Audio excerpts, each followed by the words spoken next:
प्रदेश की सियासत में जिस तरह से बहुजन समाज पार्टी की सुप्रीमो मायावती फैसले लेती हुई नजर आ रही हैं जीत के लिए, क्या अपने इन फैसलों से वह जीत बोल पाएंगी या फिर नहीं?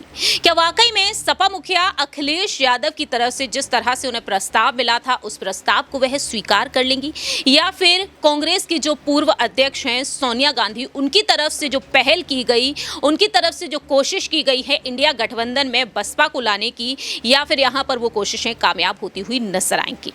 नमस्कार, मैं प्रांशी राठौर और आप देख रहे हैं नेक्स्ट 9 न्यूज।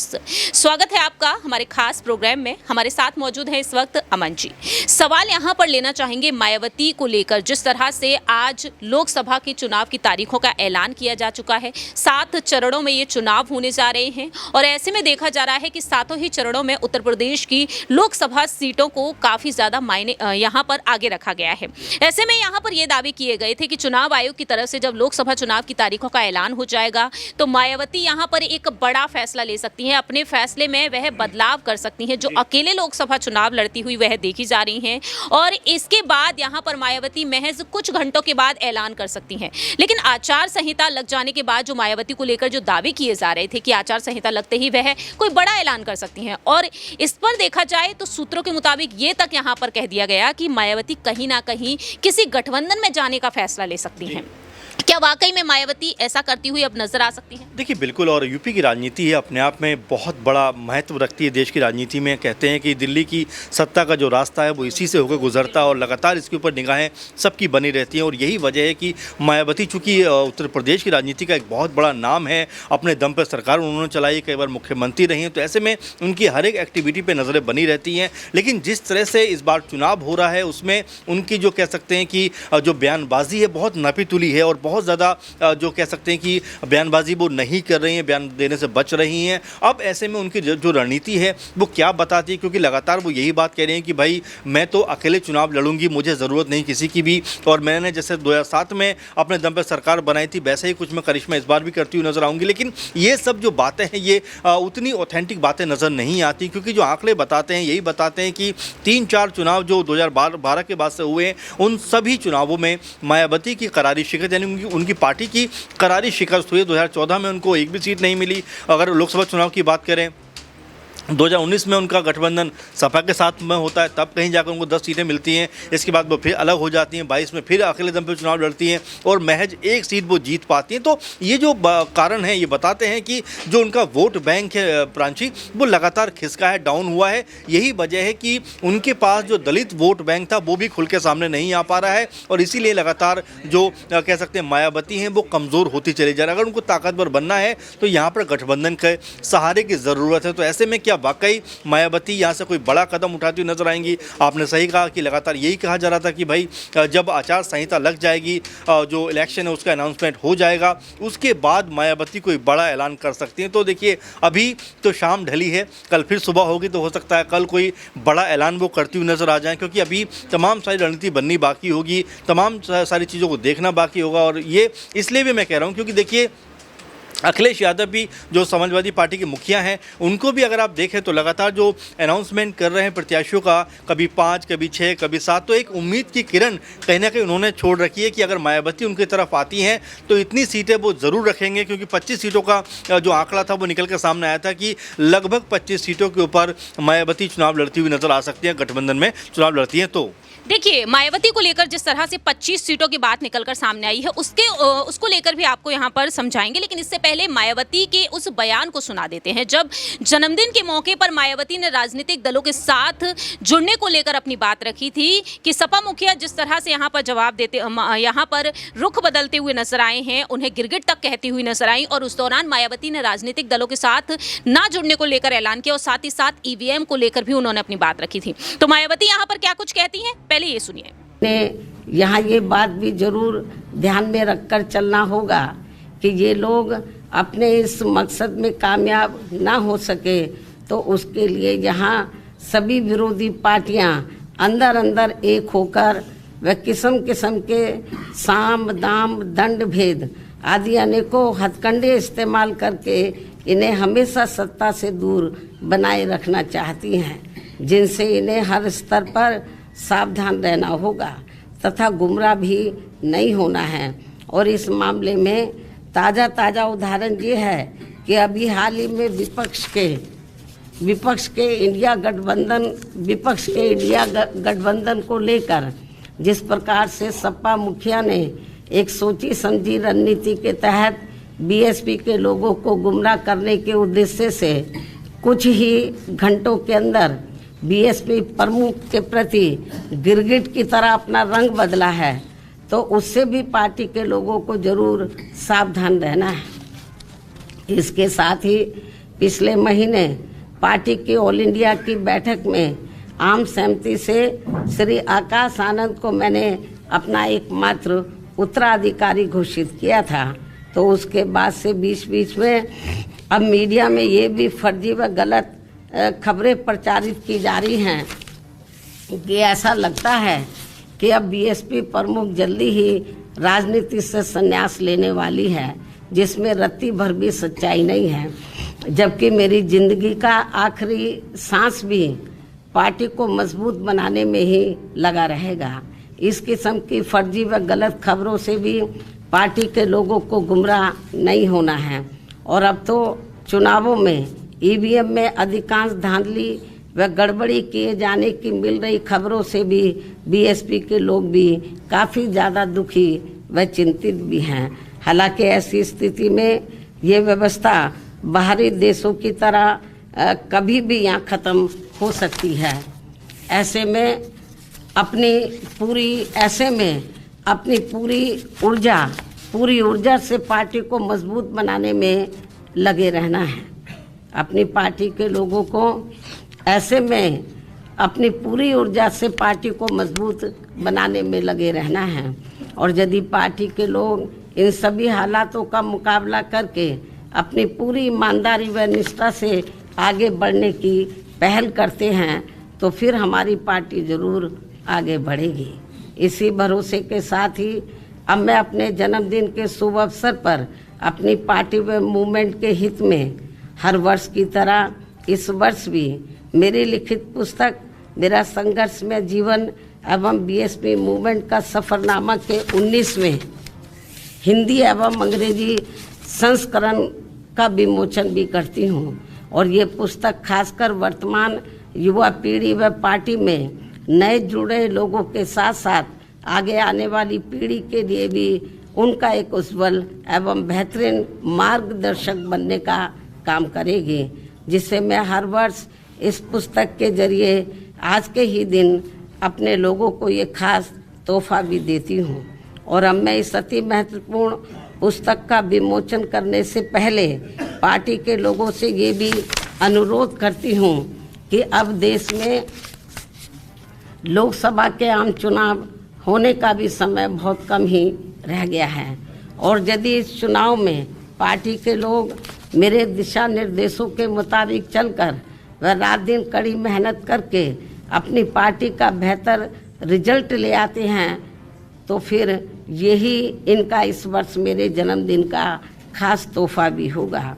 वैसे मुझे पूरी उम्मीद है कि पार्टी के सभी लोग अपने तन मन धन की पूरी ऊर्जा, शक्ति, एकजुटता तथा आपसी भाईचारे के साथ मिलकर लोकसभा का ये आम चुनाव पूरी दमदारी के साथ ही लड़ेंगे और केंद्र की सत्ता में अपनी प्रभावी भागीदारी भी सुनिश्चित करेंगे।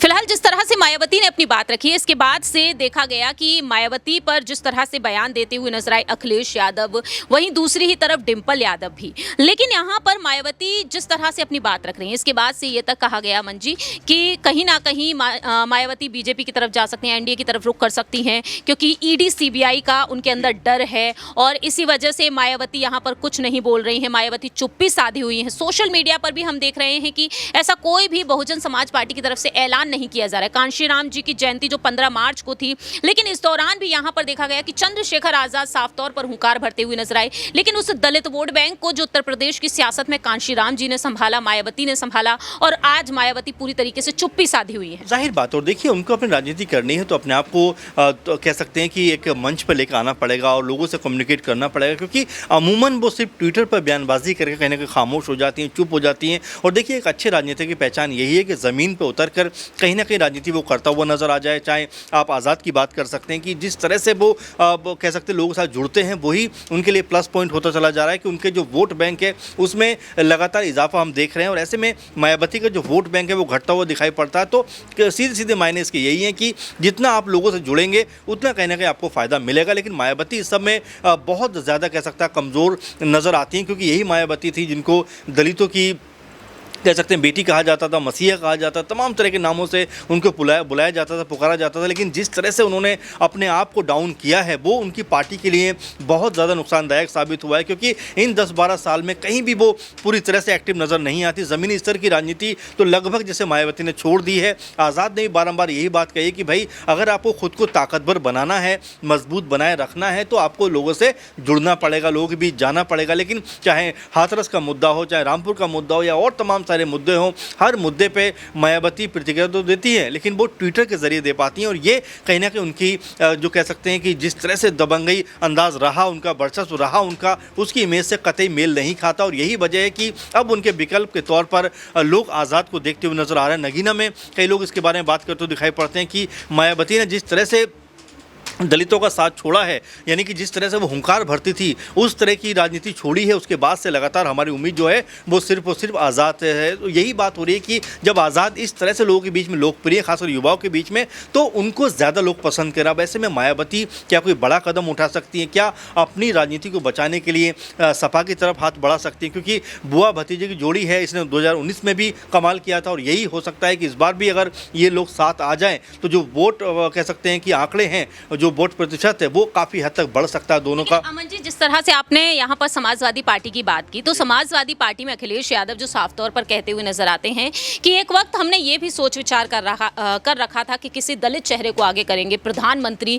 पद की दावेदारी के लिए। और जिस तरह से मायावती ने उन्हें गिरगिट तक कह दिया, तो वह कहते हैं कि जरूर किसी के दबाव में आकर वह इस तरीके का बयान दे रही हैं। और इसके बाद अब हम लगातार सुन रहे हैं डिंपल यादव के बयान। तो सबसे पहले यहाँ पर दर्शकों को वो सुना देते हैं कि आखिरकार अखिलेश यादव और डिंपल यादव यहाँ पर किस तरह से अलग अलग सुर में जवाब देते हुए नजर आए हैं। देखिए जरा। मायावती को क्या संदेश देना चाहेंगे? देखिए,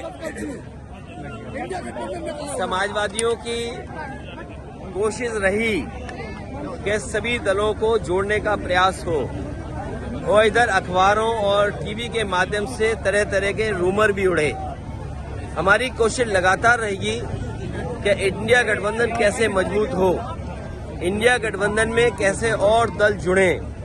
जहां तक आप बहुजन समाज पार्टी के बारे में कह रहे हैं, समाजवादियों ने तो सम्मान देने का काम किया है, और हमेशा सम्मान कैसे बढ़े उसका भी कभी आपने देखा होगा।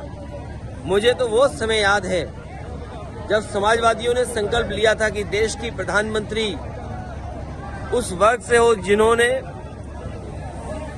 समाज के तमाम बुराइयों का सामना किया है हजारों साल। और याद कीजिए, समाजवादी पार्टी तो प्रधानमंत्री बनाने के लिए सपना देख रही थी और उसमें काम भी किया हम लोगों ने। तो समाजवादी लोग देश के प्रधानमंत्री तक पहुंचाने के लिए, लेकिन ये जो भाषा आई है, जब मैंने ये कहा कि हम लोग सम्मान देंगे और सम्मान देना चाहिए, क्योंकि जब पीडीए की बात हम करें, पीडीए में हमारे दलित भाई भी हैं, आदि आबादी भी है, और जब आदि आबादी को सम्मान की बात कहें तो वो इस तरह रंग बदलने की बात कह रही हैं। वो इसलिए कह रही होंगी, शायद उन पर दबाव कहीं से है, दबाव की वजह से ऐसी बात कह रही होंगी। गठबंधन में शामिल नहीं होती तो उसकी परिकल्पना पूरी नहीं की जा सकती। तो इसको लेकर समाजवादी पार्टी आचार्य प्रमोद कृष्णन, कांग्रेस के वरिष्ठ नेता हैं, उन्होंने कहा स्थानीय दलों को बताया दिमाग। मैं समझती हूँ कि इंडिया गठबंधन में समाजवादी पार्टी शुरू से रही है, और अब हमें ये देखना है कौन मजबूती के साथ भाजपा से लड़ सकता है। और मेरा मानना है कि हम जिस गठबंधन में है, हम उस गठबंधन में बढ़िया करेंगे, और जो सीट जहाँ से जो जीतने लायक होगा उन्हीं को सीट दी जाएगी, जिससे कि मजबूती के साथ भाजपा के सामने खड़े दिखाई दें। अखिलेश यादव ने एक तरफ से कहा कि कहीं ना कहीं मायावती पर एक दबाव है, इसी वजह से वह इस तरह के जवाब दे रही हैं, और दूसरी ही तरफ डिंपल यादव अब यहां पर साफ तौर पर कहती हुई नजर आई कि ऐसा कुछ भी नहीं होने जा रहा है। इंडिया गठबंधन में शामिल कराए जाने की जब भी बातें सामने आ रही हैं, और यहां पर डिंपल यादव घुमा फिरा कर जवाब दे रही हैं। आज भी उनका जवाब आया, और ऐसे में यहां पर साफ तौर पर दिखाई दे रहा है कि अब मायावती की कहीं ना कहीं समाजवादी पार्टी को जरूरत नहीं है, लेकिन कांग्रेस पार्टी कहीं ना कहीं आज भी कोशिशों में जुटी हुई है। देखिए जाहिर सी बात है, और देखिए गठबंधन जब तक नहीं होगा तब तक सपा को भी पता है कि उनकी जो सीटें आने की उम्मीद है बहुत ज़्यादा नहीं है। 2019 की बात करें तो सपा और बसपा साथ में लड़े, लेकिन उसके बावजूद भी सपा के हाथ में सिर्फ 5 सीटें आईं, और अब ऐसा उस समय मुलायम सिंह यादव भी थे, आज उनके साथ में मुलायम सिंह यादव भी नहीं है। तो ऐसे में ये ज़रूर कहा जाएगा कि जब तक बसपा और सपा का मिलन नहीं होगा, ये सोचना कि बीजेपी को हरा देंगे यूपी के अंदर, मेरे ख्याल से ये सिर्फ कोरी कल्पना की तरह है, क्योंकि जो बीजेपी का वोट बैंक है वो अपने आप में मजबूत है, वो टस से मस नहीं होता है, और अगर सपा और बसपा एक साथ मिलते हैं तब उसके ऊपर इम्पैक्ट पड़ सकता है। लेकिन क्या सपा और बसपा मिलकर बीजेपी के सामने चुनौती पेश कर पाएंगे? सबसे बड़ा सवाल यही है। और जिस तरह से लगातार मायावती का रुख रहा है, क्या उसमें अब नरमी आने वाली है? क्योंकि कई पत्रकार, कई जानकार इस बात को कहते रहे हैं कि मायावती चुनाव के कह सकते हैं ऐलान होने के बाद कोई बड़ा कदम उठा सकती हैं। तो बिल्कुल हो सकता है आने वाले दिनों में एक बड़ी खबर कहीं ना कहीं निकल के सामने आ जाए, क्योंकि जो पैटर्न था वो ये था कि 25 सीट पे मायावती, 38 पे सपा और 17 सीटों पे कांग्रेस पार्टी चुनाव लड़ती हुई नजर आएगी। लेकिन क्या इस पैटर्न के साथ ही आने वाले दिनों में कोई बड़ा ऐलान सुनने को मिलेगा, या फिर मायावती अपनी जो अकेला चलो की नीति है उसके ऊपर चलती हुई नजर आएंगी? देखिए, जिस तरह से 25 सीटों की बात कही जा रही है, आपको जानकारी दे दें कि सूत्रों के मुताबिक यही कहा गया कि सोनिया गांधी ने पहल की मायावती को मनाने की। मल्लिकार्जुन खड़गे चाहते हैं कि दलित वोट बैंक को वह तो साधेंगे यूपी में, लेकिन इनके साथ यहाँ पर मायावती होनी चाहिए। सपा से कांग्रेस का मोह भंग हो चुका है, ये बातें निकलकर सामने आई। और इसके बाद ये देखा गया कि सोनिया गांधी ने तो पहल की, लेकिन प्रियंका गांधी वाड्रा आगे आती हैं, फोन पर बातचीत करती हैं, 25 लोकसभा सीटों का ऑफर दिया जाता है, और अब यहां पर मायावती सिरे से इन बातों को नकारती हुई नजर आई। सोशल मीडिया पर ट्वीट करती हैं और साफ तौर पर कहती हैं ये सिर्फ अफवाहें हैं, वह सिर्फ और सिर्फ लोकसभा चुनाव अकेले ही लड़ेंगी। कैसे देख रहे हैं, क्या वाकई में प्रियंका गांधी और सोनिया गांधी अब कामयाब होती हुई नजर आएंगी? इंडिया गठबंधन में वाकई में मायावती की एंट्री अब कुछ दिनों बाद देखी जा सकती है? देखिए जाहिर बात है, प्रियंका गांधी को संकट मोचक कहा जाता है कांग्रेस की, और जहां भी मामला फंसता है तो प्रियंका गांधी वहां पर जोर आजमाइश करती हैं, उसके रिजल्ट भी सामने आते हैं। चाहे हिमाचल की बात करें, कर्नाटक की बात करें, मध्य प्रदेश की बात करें, तमाम जगह पर ऐसे एग्जाम्पल है जहां पर जब भी प्रियंका गांधी ने पहल की है उसके पॉजिटिव रिजल्ट कांग्रेस पार्टी के लिए आए हैं। अब ऐसे में क्या वाकई जो मायावती हैं प्रियंका गांधी की बात को मानती हुई नजर आएंगी और जो गठबंधन में कह सकते हैं अपनी एंट्री करेंगी? क्योंकि मायावती को भी पता है कि अगर वो अकेले चुनाव लड़ेंगी तो उनके हाथ में कुछ नहीं आना है, कोई सीट उनको नहीं मिलना है। इसीलिए अगर वो सपा या कांग्रेस गठबंधन के साथ में आती हैं तो यहाँ पर उनको एक बड़ी जीत मिल सकती है। अब फैसला मायावती के ऊपर है किस तरह से वो करती हैं, क्योंकि आने वाले दिन बहुत इंपॉर्टेंट होने वाले हैं। क्योंकि अब कह सकते हैं कि चुनाव की बिसात पूरी तरह से बीत चुकी है, ऐलान हो चुका है। अब मायावती का क्या रुख रहेगा, सबकी नजरें यूपी में फिलहाल मायावती के ऊपर लगी रहेंगी। अब यही देखना होगा कि जिस तरह से लोकसभा चुनाव की तारीखों का ऐलान हो चुका है और अब आने वाले समय में मायावती अपना फैसला बदलेंगी या फिर नहीं, इसी पर सभी की नजरें अब टिक चुकी हैं। देखते हैं कि 80 लोकसभा सीटों पर इंडिया गठबंधन क्या वाकई में दांव खेलने में अब सफल हो पाएगा या नहीं। फिलहाल इस खास प्रोग्राम में इतना ही, लेकिन मायावती को लेकर आपकी क्या कुछ राय प्रतिक्रिया है, कॉमेंट सेक्शन में आप बता सकते हैं। तब तक के लिए आप देखते रहिए Next 9 न्यूज़।